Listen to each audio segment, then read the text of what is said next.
Hello and welcome to a Star Citizen Spotlight, a return to looking at organisations and interviewing community members, app creators, org leaders, hopefully devs and more. With returning in mind, we're talking today with the org synchronizers or sync. When we look at an org, basically we're trying to see who is a good fit for them. Are they an org that you'd like to join? Who are they looking for? And hopefully that will give you some ideas, at the very least, what sort of orgs can do in the game, whether you want to join one or you're looking to create your own, that sort of stuff as well. I've actually covered them in one of my original org spotlights, but I thought it would be a good idea to check them out again, see how they've changed, see how they've grown, and see what they're doing in Star Citizen now. You can find links to their orgs and everything we talk about in the description below. Some very quick vital statistics. They are a lawful org suitable for pretty much any role. They are pretty big as well, approaching 2,000 members, and are recruiting now. They're very well structured and organised, and I sat down with their leaders and a load of their org members in-game on board the mighty 890 Jump in Alpha 3.10. Enjoy! Can you tell me who you are and what you do for the org, starting with you, lovely Warbot man? Thank you, BoredGamer, sincerely, and hello to everyone. I'm Warbot, I'm the founder and chairman of the Synchronizers, and I'd like to introduce the org. Synchronizers was founded in June 2016 as a global org from all countries and time zones. Our goal is to achieve something that cannot be done in real life, so no matter which nationality, religion, political interest or gender, we work together as a big team with one objective: providing everything our members need from within the organization itself. No one here needs to go out in the cold darkness of the verse alone, being unprotected to whatever they face out there. In Synchronizers, we got everything that is necessary to achieve that goal, and our main focus is to have fun and enjoy quality time in the best possible way. Here you have a home base for trusted people working together on a great project. We offer a wide established structure for any kind of gameplay. Our org is divided into multiple departments such as military, business and logistics, science and exploration, public relations, and delegacy for external diplomacy and internal member-related topics. Each department is split up into different divisions, branches and squads. Besides that, we have units that are created by members to open opportunities to evolve their ideas and invite others to it. In this org, everyone can play the part they like and enjoy, and we always have something to do for military-focused players, also in leadership positions. Over the years, we have grown into quite a large group with currently around 1,800 members, which is pretty awesome, because Star Citizen offers huge opportunities for large groups. There is fleet gameplay, there will be cap ships, and we're aiming for higher goals to open all doors for members to enjoy anything that Star Citizen has to offer. So with this spotlight, we invite everyone to check us out. No matter if you are new to Star Citizen, if you're a casual gamer, or if you're looking for structured hardcore gameplay. Everything here is voluntarily, and the options, what you can do within this org, are unlimited. With our approach, we try to offer an environment that motivates you to participate in anything you like, all voluntarily, free of charge, and without obligations if you don't want to take any responsibility in leadership roles or org structure. We have people playing together every day in our Discord, and we host weekly org-wide events with mixed content.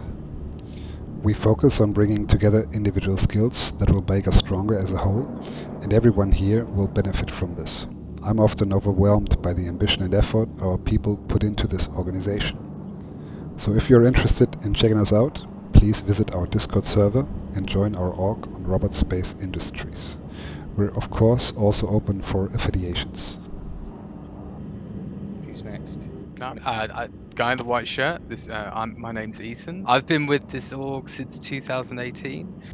When I first came to Synchronizers, I really liked the open vibe that it gave. Lots of different routes to choose, and this one caters for me perfectly. But you'll probably see me whenever the Citizen Cons are back up. I like to attend them, and I generally tend to throw hoodies at people, so I'm quite easy to spot out. But apart from that, next to me on the right with the cap with the skull on, who's that?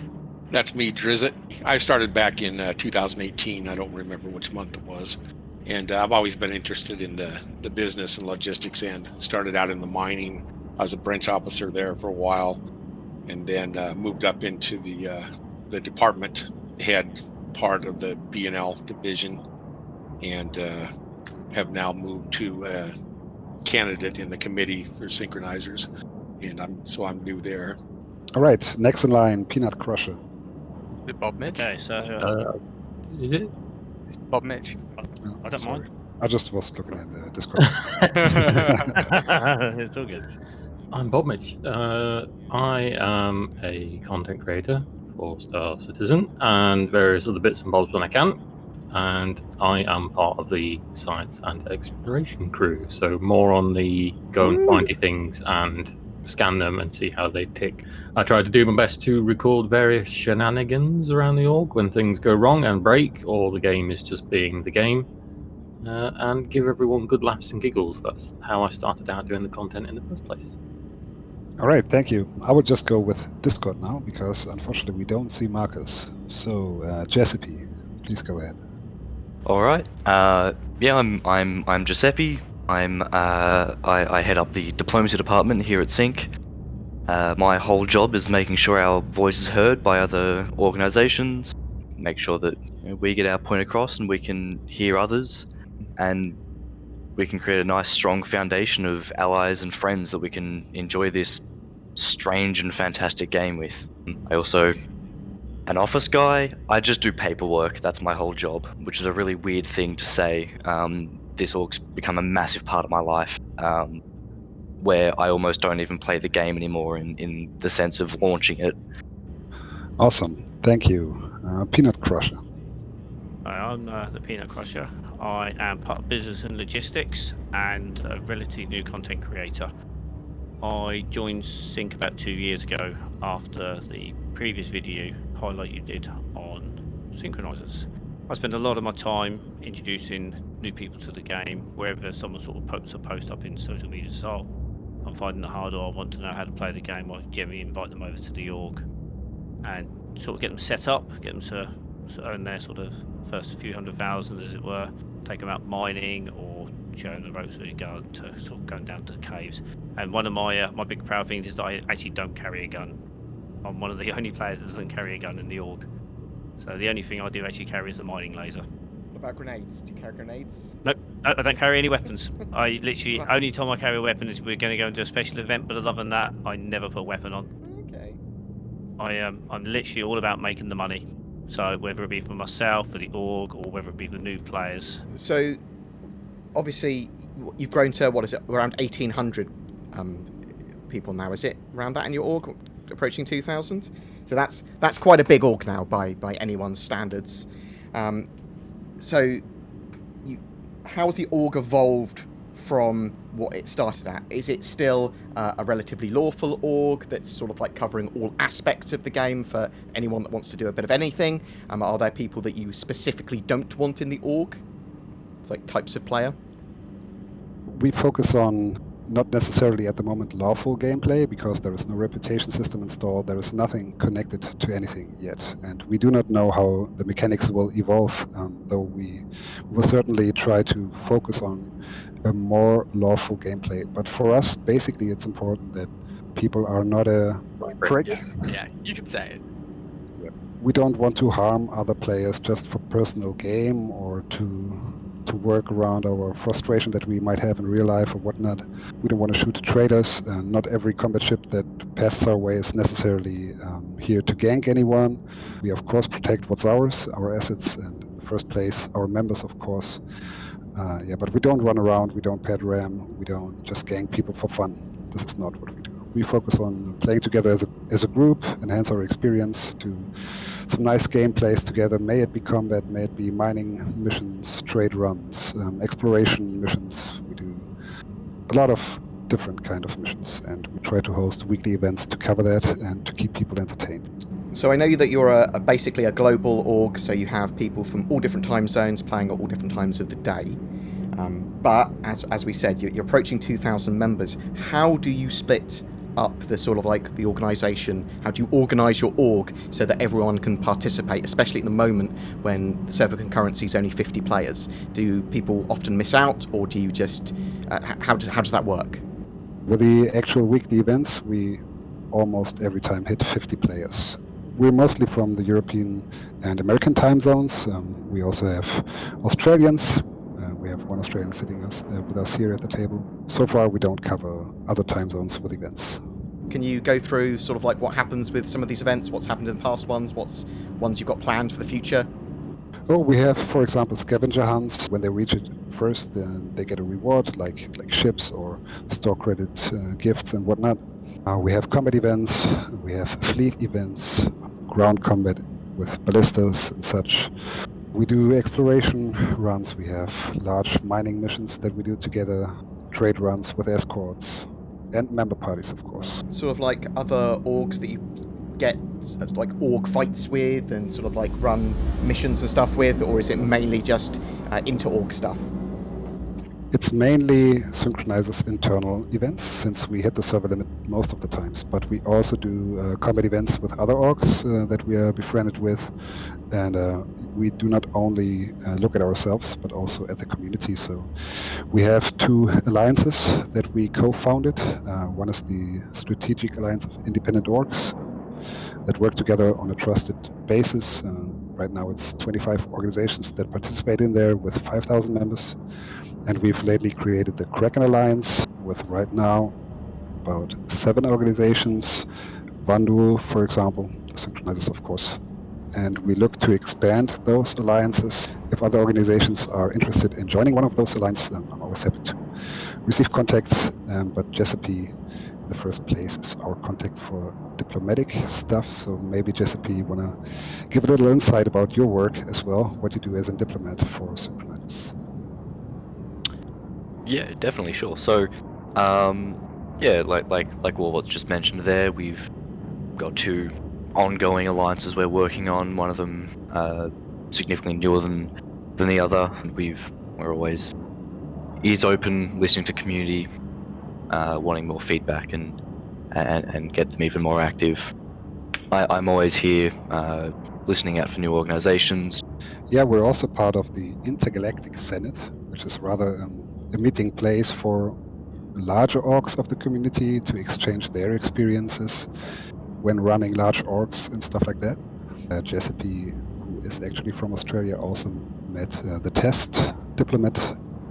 If you had to sort of like boil down what the org wanted as like a set of goals for either your members or yourselves, like this is what we'd want, this is the sort of gameplay we want, this is what we'd like to go territorial expansion and take over this area. What's the sort of set of goals that you have for the future? If you had the gameplay to support it, what would players that sort of play with you expect? First of all, for us, important is the philosophy and the mindset of people. We're looking for rather major people. Of course, we are having a lot of immature fun, but when it comes to mindset, maturity is rather important for us. Running a large community always means there is a lot of ground for potential drama, which we keep away from people as much as possible. But we need people that are settled in their minds, that are mature, that know their way around how to act with people, how to communicate with people. Together with them, we basically want to do everything from within our org itself. To be entirely self-sufficient, basically. But we also want to be able to reach even higher goals together with our alliance partners to cover whole sectors in the worlds, technical points, jump points, have the best trading routes, have the best mining grounds, and be secured. That's why we split up our org into several departments, which are run by department heads. But first of all, we want to give the people the opportunity to evolve themselves with their idea. What we have installed is a member web portal where people can create an account and join departments, and through joining departments they are able to join divisions and branches and units for specific gameplay, for specialized gameplay, but they are also able to create their own units. So if they have an idea and there is nothing for that already in the org, they can build it up, invite others, motivate others to participate in their idea and create their own content. With that, we have already established quite a large structure of the organization over the years. After our last Spotlight, we've grown massively in structure. That is very attractive to people to be able to participate in whatever gameplay they like. Can I just add on to that, Warbot? Because I feel, being personally a part of SYNC over the years, we have a really sort of like a curve effect for players' interests. When you join the org, there's a basic pool, and you can try and play all the different sort of features and see what you'd like.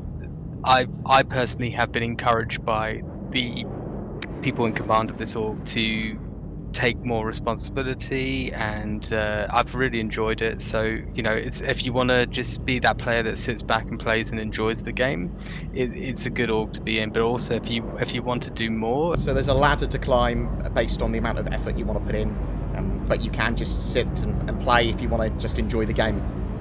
Yep, and it's totally down to the individual, and there's no sort of like coercion or anything like that. It's a really relaxed and enjoyable environment to expand and learn more about how you want to play Star Citizen. Okay, well, that's good information to know.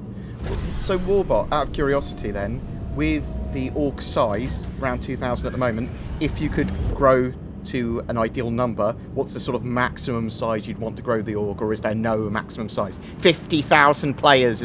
I mean, it's a lot of work to run such a large ship. It's almost like a beast you have to handle. But with support of so many motivated people that help you realizing your idea and make everything happen, it's really worth it. And there is no ideal size that I'm aiming for, because we're still in alpha and we actually don't really know for how many more years.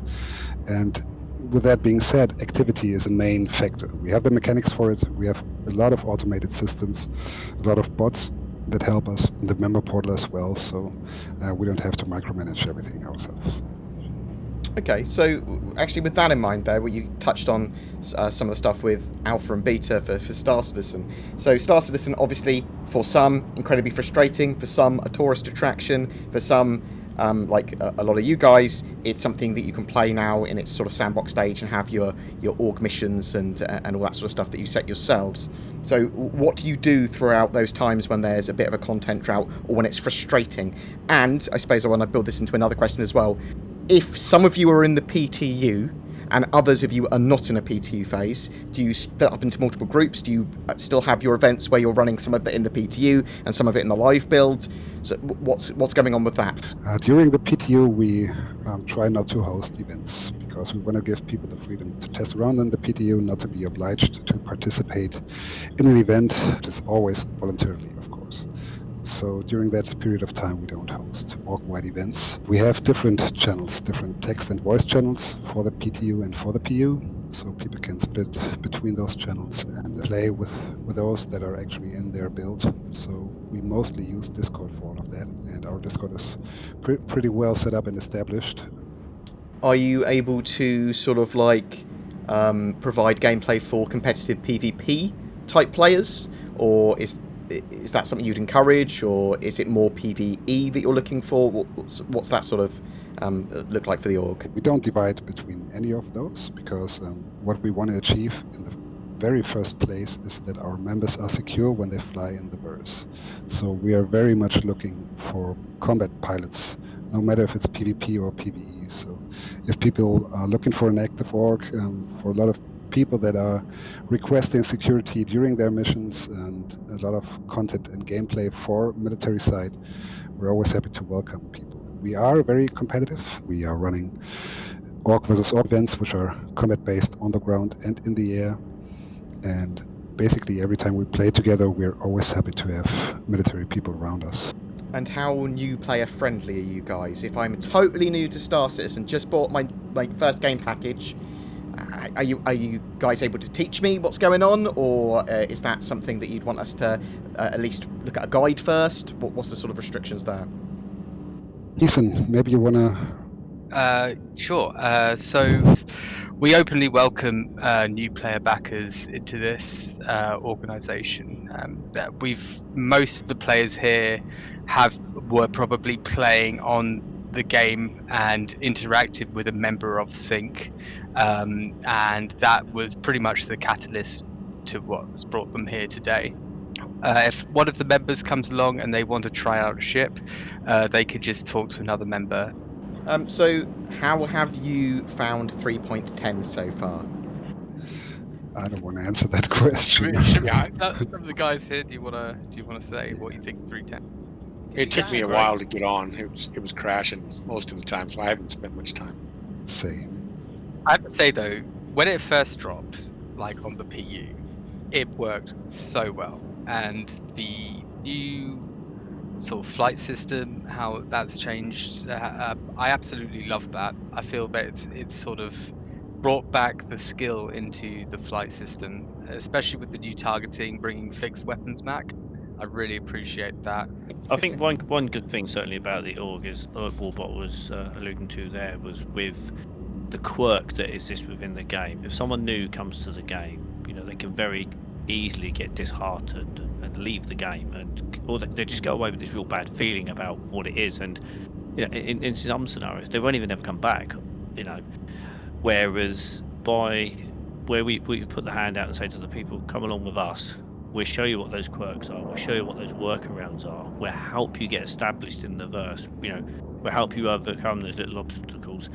And the whole experience is a completely different experience for a new player coming to this game.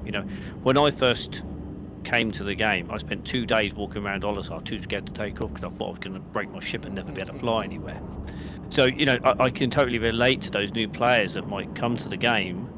And they come into Hurston and they're running around Lorville and they can't even find the hangars. Do you think because you're in an org that it gives you a different perspective on the game and you want different things from the game? So, for example, do you feel like being in an org makes you want the game to be more stable and have its core done before you get other gameplay features? Or is that not the case? Are they not mutually exclusive for you? I think it gives you a different dynamic within the game. So you get all those normal bits that the game is bringing, but obviously in certain areas, some of the content, you hear the outcry quite often about the lack of content that's actually existing raw within the game. And by being in an org and putting events on, you give it a whole new level of things that can be done and what you can do. So when we put events together, we can do it so that we're doing like a bunker mission type thing, or we're going out and the idea is that we're collaboratively trying to work together towards one financial goal because of some idea, etc.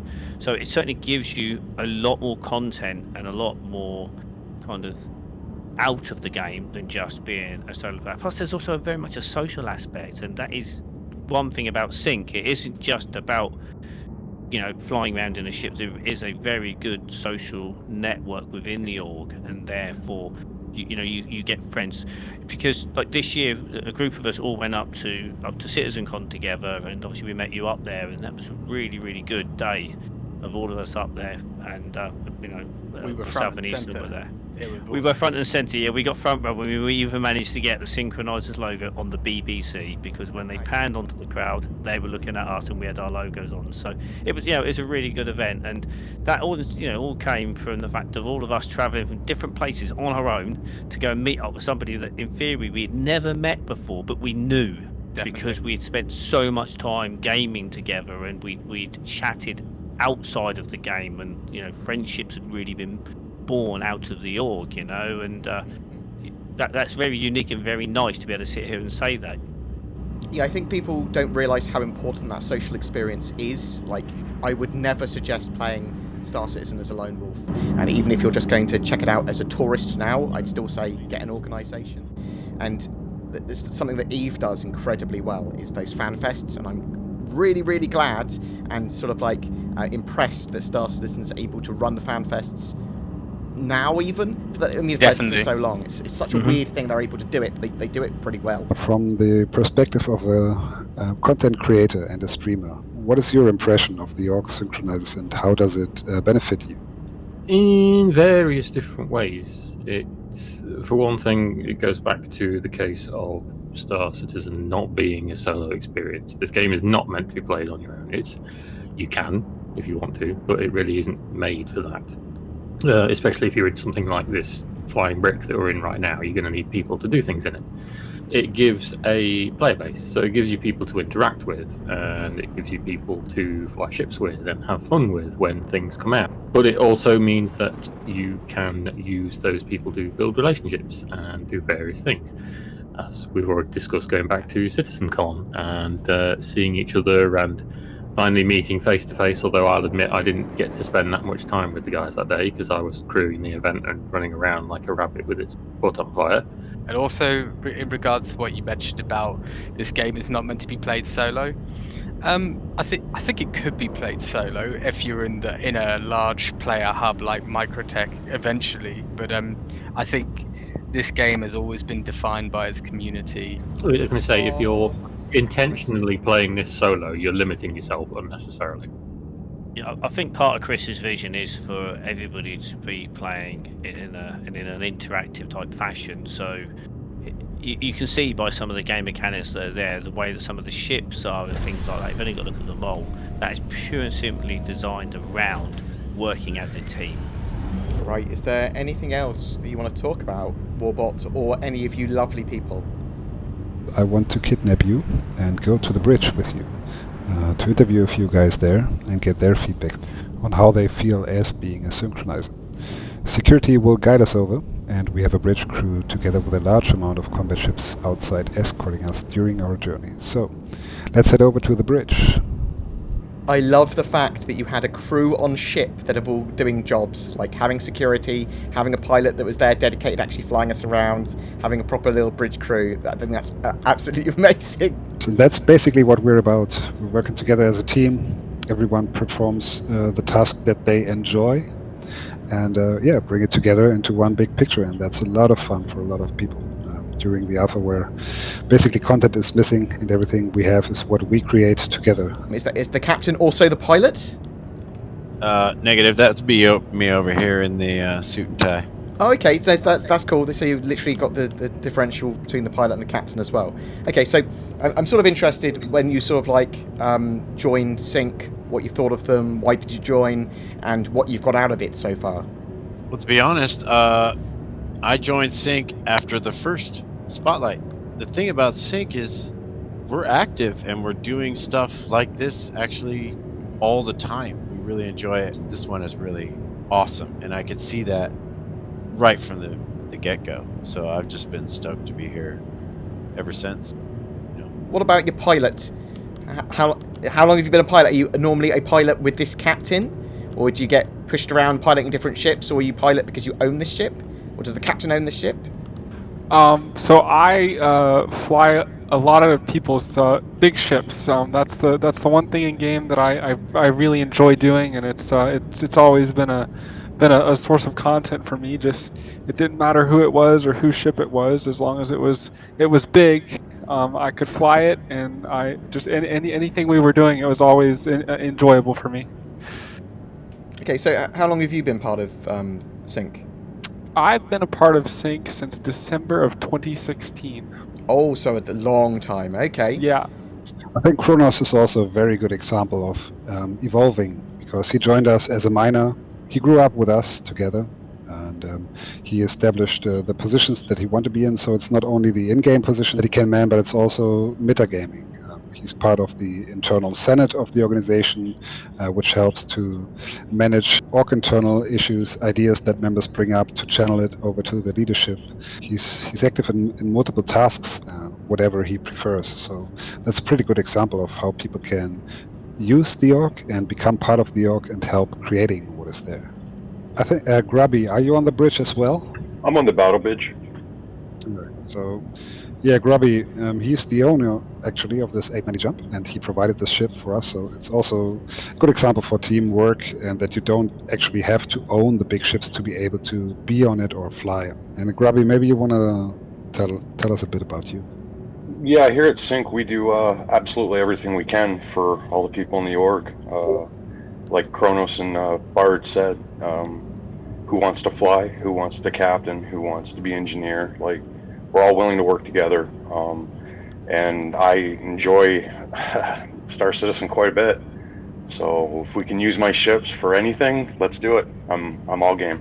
And why did you buy such an expensive ship? Well, I'm a boy who likes my toys. Okay, no, that's pretty much why I bought mine. So, Mr. Echo, are you on the bridge as well?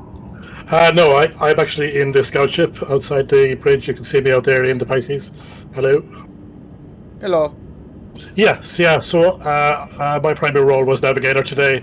So I decided to, like a scout ahead ship. So I was scouting ahead to make sure everything was okay.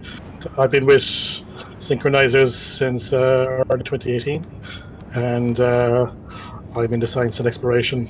And I also have a couple of units. I have a roleplay unit called the Liberators, where we like to do like roleplay stuff and go out in the verse and try and act like a real crew. And even though we don't have gameplay right now, we kind of make it up and use the tools we have to have a fun experience. In this channel we also have Crimson Rose. Do you want to say something about you and how you found your way to us and what you like most? Well, for me, it's pretty much war came out of nowhere and helped me when I felt like, I had nowhere to go. So War and Judge and everyone were very welcoming. So I joined SYNC and decided to be a part of everyone. We have fun role-playing, as they say. It's a lot of fun. Very incredible org to help when you're new or when you just need some time to buy. I've made my own units to try to get more females to play. I have been in SYNC for a number of years now. However, I am what we call a casual player within the organization, as I primarily spend my time in the Evo Kadi test phase, and then I come out to play live with the group when we do events like this.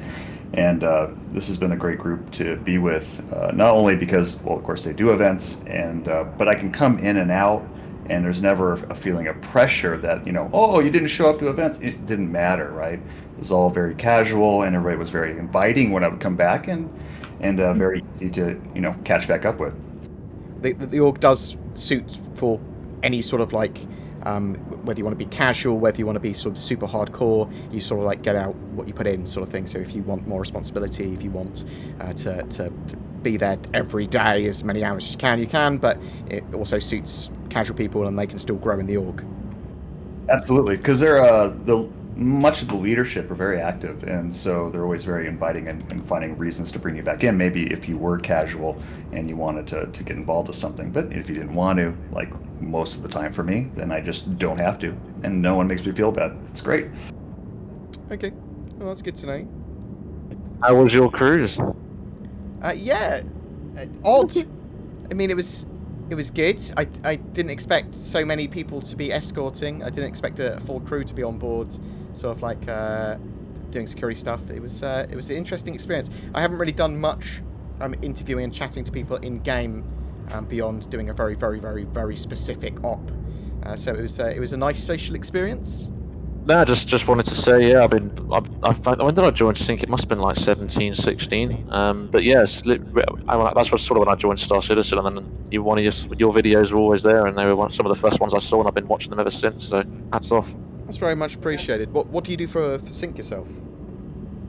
So I joined really as initially in a military kind of role. At the moment, I'm just I'm quite keen on just doing escort runs and protecting the fleet as we go. I'm also interested in cargo and trading, but I'm really just hoping that the servers get better to support that. Kind of fed up of losing money every time the server conks out, but Definitely. And have you found SYNC, like, it supported you for what you wanted to do gameplay-wise? Oh, absolutely. The first org I joined, and it'll be the last. I'm no need to go anywhere else, really. Oh, that's everyone a here shining is praise. super friendly. Great people to be with. Yeah, no, I've never had any issues with anyone here. The Lensman. Hello. Hey, BoredGamer. Love your show. Thank you very much. I appreciate it. Yeah, not like JP. I've just fly escort pilots. I've always been playing flight sims like Star Wars, TIE Fighter versus X-Wing and all that. I really love the game, Star Citizen. It's great. I'm not a big fan of the new flight model, but it's definitely one of the greatest sci-fi games on the market. Are you a fan of 2.6.3 more? Is that the sort of flight model you like? Yeah, I liked it faster, no doubt about it. I like the fast, but I also know the servers are under a lot of stress now. So I hope with the server meshing and all that, they will get the speed back up again. So yeah, so that's me hoping. That's what you're after. You're after potentially them having the faster flight model, but obviously it'd be a bit lighter weight, so it's more appropriate for the game. Okay. it is the game what we joined for in the end, flying cool spaceships, right? Right guys, thank you very much, and very special thanks to you, BoredGamer. I hope, although this interview was pretty long, that everybody was able to enjoy it. If you like what you've heard, please feel free to check us out on Discord and on Robert Space Industries. We're always open for new members, may it be casual or hardcore players, and also for affiliates. I hope that was informative. If you have an org that you'd like me to highlight or any questions, you can drop them in the comments below. Feel free to support the channel further by joining on YouTube as a member or Patreoning or any of that sort of jazz. Liking, subscribing, that all helps a lot as well. Thank you very much for watching, and I hope to see you in the verse.